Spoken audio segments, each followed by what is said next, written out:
اللہ کے ہم پر اتنے احسانات اور اتنے انعامات ہیں کہ اٹس انکاؤنٹیبل، کوئی انسان شمار ہی نہیں کر سکتا۔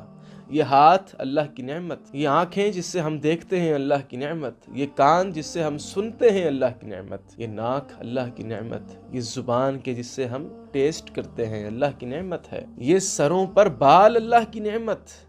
کتنے لوگ ہیں کہ جن کے سر پہ بال نہیں ہوتے؟ یہ پاؤں کے جس سے ہم چلتے ہیں اللہ کی نعمت، یہ دھڑکتا ہوا دل اللہ کی نعمت، یہ دماغ جس سے ہم سوچتے ہیں، غور و فکر کرتے ہیں، آئیڈیاز جنریٹ ہوتے ہیں، اللہ کی نعمت۔ اللہ فرماتا ہے وَإِن تَعُدُّوا نِعْمَةَ اللَّهِ لَا تُحْصُوهَا، اللہ کی نعمتوں کو کوئی شمار ہی نہیں کر سکتا۔ یہ سورج، یہ چاند، یہ ستارے، یہ کہکشائیں، یہ زمین، یہ آسمان، یہ سمندر، یہ نہریں، یہ سبزہ، یہ اناج، یہ غلہ، یہ سب کچھ اللہ کی نعمتیں ہیں۔ اللہ فرماتا ہے ان اللہ لذو فضل علی الناس، اللہ کی طرف سے تو معاملہ یہ ہے کہ وہ تو اپنے بندوں کے ساتھ بڑا ہی فضل والا معاملہ کرتا ہے، وہ تو انتہائی انعامات اور اکرامات دینے والا ہے، لیکن جب ریٹرن کی باری آتی ہے ولیکن اکثر الناس لا یشکرون، ریٹرن میں اللہ کو یہ ملتا ہے کہ لوگ اللہ کا شکریہ ادا نہیں کرتے۔ اکثر لوگ اللہ کی نعمتوں سے فائدہ اٹھا کر اللہ کا شکریہ ادا نہیں کرتے۔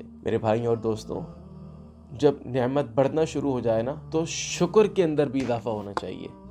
اللہ ہمیں اپنی بندگی اور اپنی حمد اور اپنا شکر ادا کرنے والا بنا دے۔ السلام علیکم ورحمۃ اللہ۔